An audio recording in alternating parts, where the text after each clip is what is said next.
Bah yo les gens, c'est Scorpio et aujourd'hui on se retrouve pour la première vidéo longue de la chaîne sur Yu-Gi-Oh! Master Duel. Alors voilà, je vais faire 2-3 games et après je vous montrerai mon deck. Vous pourrez vous en espérer ou voir même le copier, ça me dérange pas du tout. Bon, vu que c'est le début de vidéo, j'en profite pour vous demander de lâcher un like, de vous abonner, voilà. Je vais pas passer par 4 chemins. Je précise, je joue un deck réseau numéro et porte. T'inquiète, tu vas comprendre.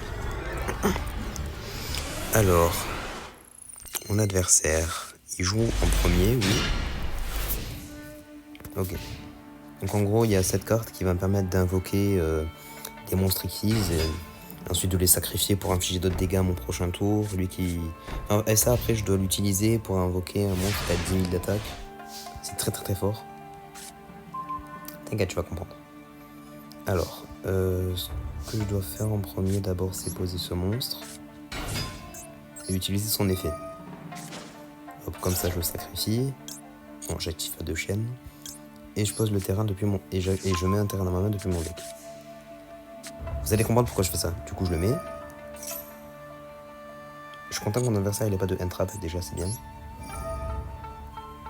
Ok, je jette ça. Donc,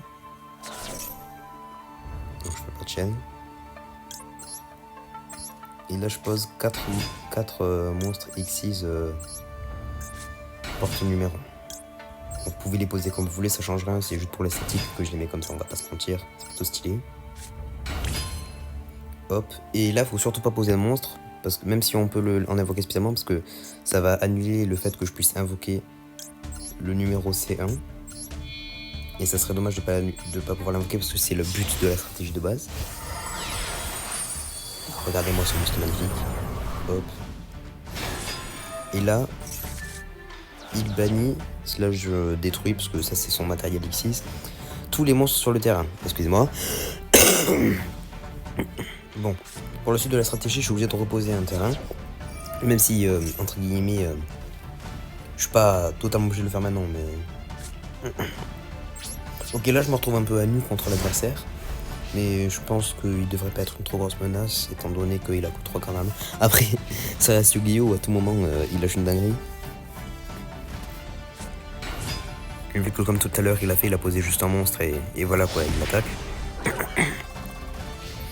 Je pense pas que ce combat sera très difficile. Hop. Max, là j'en ai pas spécialement besoin. Mais là regardez, je vais utiliser un effet passif. Enfin, vous allez comprendre. Comme ça, bon j'active pas de chaîne parce que là ça m'est inutile. Et je l'invoque spécialement. Et là, paf, 3000 LP en moins dans sa gueule. Tout simplement parce qu'en fait là il me reste 3 monstres X6 dans ma zone bannie. S'il y en avait eu dans sa zone bannie aussi, ça lui aurait infligé plus. Une fois, il y a un mec qui jouait le même deck, et vu que j'ai joué en premier, je l'ai invoqué numéro C1 en premier, ça la one-shot. Bref, alors c'est là où la stratégie est intéressante, c'est que là, rituel du chaos numéro, en fait, il faut que je détruise mon numéro C1 via un effet de carte. Donc du coup, je vais utiliser cette carte, hop, pendule.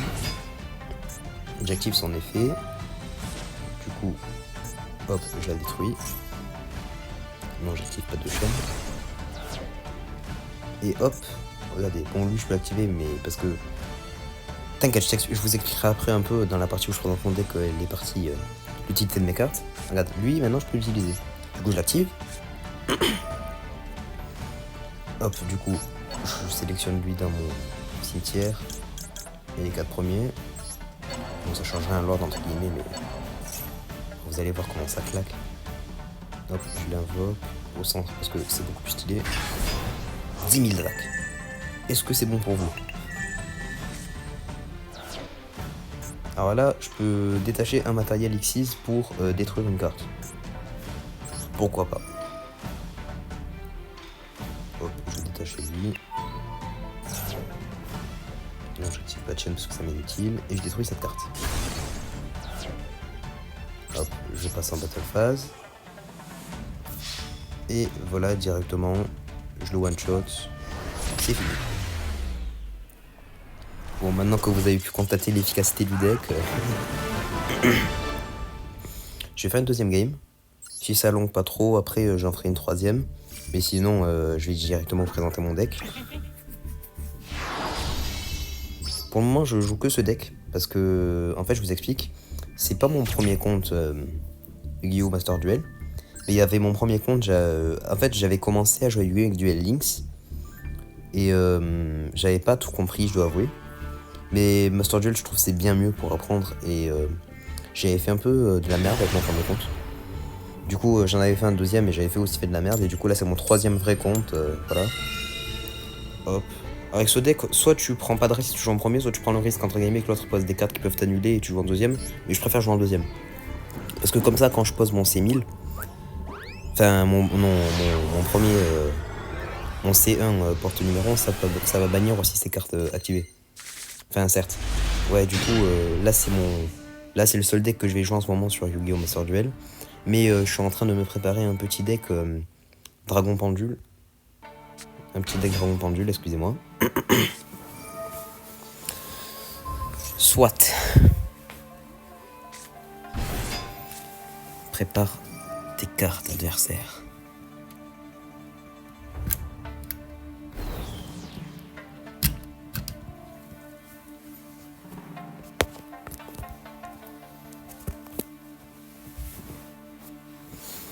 Alors, que fait-il? Ok. Ah oui, et ce deck vraiment, c'est le contre parfait pour contrer Yubel. Voilà. Je sais que les decks Yubel, personnellement, je les considère comme étant racistes. Excusez-moi, mais les decks Yubel sont racistes. C'est le deck parfait pour contrer les Yubel. Voilà, parce que déjà, ils m'ont traumatisé. Je vais pas passer par 4 chemins. Ça, c'est très bien comme carte. Bon, là, j'ai pas le... Ça m'embête parce que j'ai pas le... Hop. Je vais activer son effet. Des fois sur une magie de ma main, donc celle-là.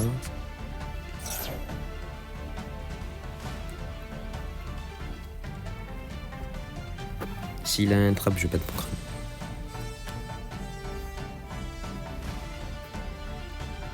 Ok, c'est bon. Je vais chercher l'explorateur planétaire. J'ai beaucoup de mal à retenir le nom de ce monstre, je sais pas pourquoi. Hop. Mais non! Non! Je suis foutu. Voilà, je le dis, je suis foutu. Du coup, autant pas casser la tête et sacrifier un de ces monstres pour invoquer un kaiju. Je peux littéralement plus rien faire. Je suis foutu. Cette partie est perdue. À moins que vraiment, au prochain tour, je chope un bonus planétaire ou un réseau numéro, c'est fini pour moi. Mais allez, c'est quoi? 6 cartes sur 33. C'est fini. Après, je vous laisse regarder un peu les cartes de l'Istradec en attendant. C'est beaucoup de fois les mêmes. Après, je vous expliquerai pourquoi ce beau bébé et ce beau bébé, c'est la perfection incarnée. Ah. Qu'est-ce que c'est que ce baragouinage? Deus Ex Machina. Je connais pas. J'ai failli faire un très mauvais jeu de mots sur le Deus Ex. Assez prévisible.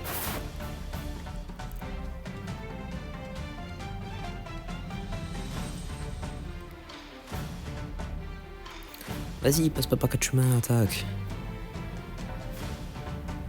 Ah!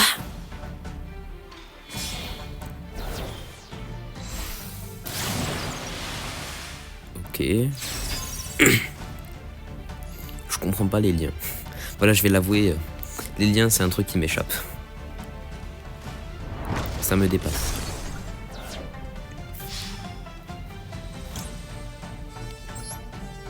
Ma carte, c'est même pas une carte piège.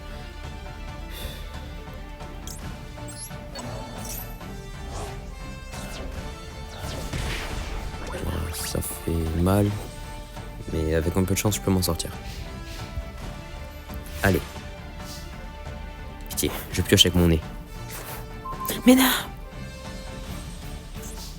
1, 2... Oh non, j'ai que 2 cartes magie dans mon cimetière. Bon bah je suis foutu. Je ne peux que terminer mon tour. J'ai pas envie de prendre le risque de mettre mes cartes magie là sur la zone magie.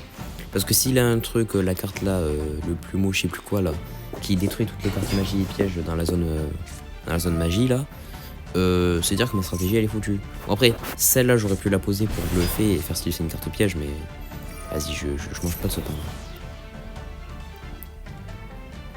Voilà, il passe en battle phase, il m'a fini.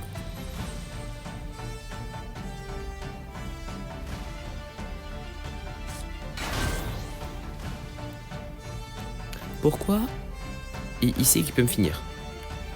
Ok, peut-être il va dire j'ai un trap ou un truc comme ça, mais... Ah, je sais pas s'il existe les un trap qui empêchent d'attaquer. Quoi, il aurait pu me finir, mais je sais pas.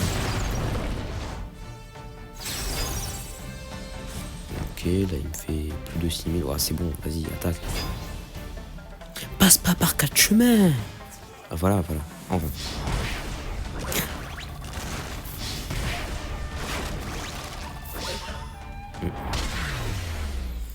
Bah, une défaite, fallait bien que ça arrive à un moment ou à un autre. Certes. Alors du coup, je vais vous montrer mon deck et vous expliquer un peu comment il fonctionne. C'est pas si difficile que ça en fait. Hein. Bon, j'avoue, j'ai dû prendre un certain moment pour piger, mais... T'inquiète. Alors, deck... 100 milliers, vous allez comprendre pourquoi il s'appelle comme ça. Alors, lui, en gros, c'est si ton adversaire il a plus de monstres que toi au début durant ta stand-by phase ou ta main phase 1, tu peux le sacrifier directement de ta main et invoquer un réseau numéro 1.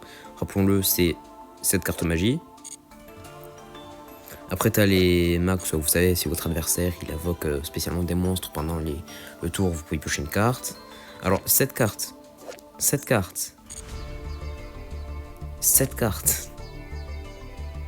sert à détruire des monstres sur le terrain.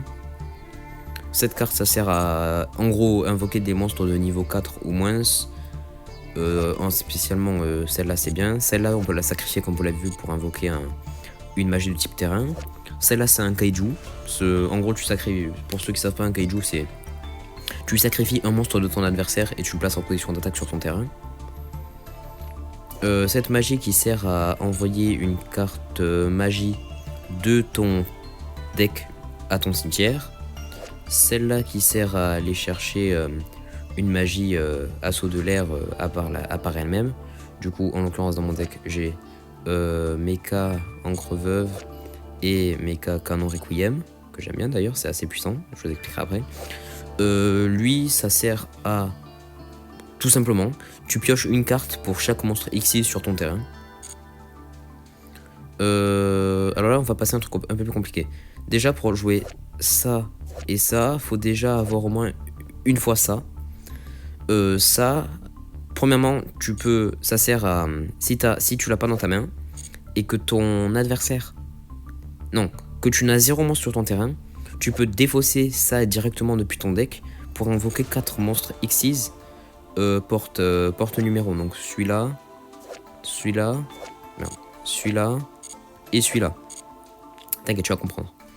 Et celui-là, ça sert à... Si pendant ce tour, ton numéro C1, donc celui-là, il a été détruit par un effet de monstre, que ce soit le tien ou celui de ton adversaire, tu peux invoquer spécialement numéro C1000 Numeronius. Numéro C1000 Numeronius, c'est celui-là. Et celui-là, déjà, en plus d'être un beau bébé, qui est un monstre X6 avec 5 matériels. Enfin oui, déjà c'est très cheaté. Une fois par tour, tu peux défausser un matériel pour détruire un monstre sur le terrain. Un monstre de ton adversaire, je précise. Et l'effet sur cheaté de cette carte, c'est qu'en fait, si tu attaques, même pas que tu attaques, si cette carte est détruite par un effet de carte de l'adversaire, donc ok, c'est un peu plus chiant à faire que l'autre parce que ça doit être obligatoirement une carte de l'adversaire, mais si cette carte est détruite par une carte de l'adversaire, tu peux invoquer spécialement en utilisant numéro C1000, numéro NUS comme matériel. Numéro IC1000, numéro NUS, numéro NIA. Alors pour ceux qui savent pas, c'est la carte avec le plus d'attaques. La plus d'attaques de tout Yu-Gi-Oh! Qui peut monter jusqu'à 100 000. Oui, en plus de ça, les monstres de l'adversaire sont obligés de l'attaquer. Et s'ils le font pas, bah t'as juste gagné le duel. Enfin, c'est juste abusé. Voilà. Bon, j'avoue, la carte, c'est pas la plus magnifique, mais... Ben, du coup, la vidéo aura été peut-être un peu courte. Du coup, merci d'avoir suivi et à bientôt.